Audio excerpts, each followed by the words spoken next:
Fue un pastor alemán que encontró a 233 personas bajo los escombros, 21 de ellos con vida. Peter, cruce de calle.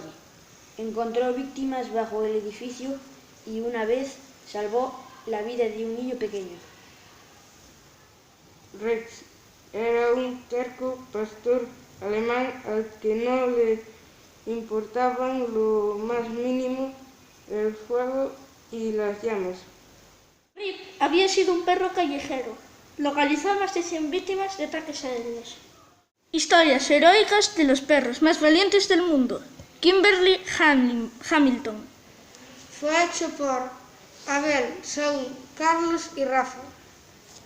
Sexto de primaria. Los perros, las aventuras y leer. Este es vuestro libro. Historias heroicas de los perros más valientes del mundo.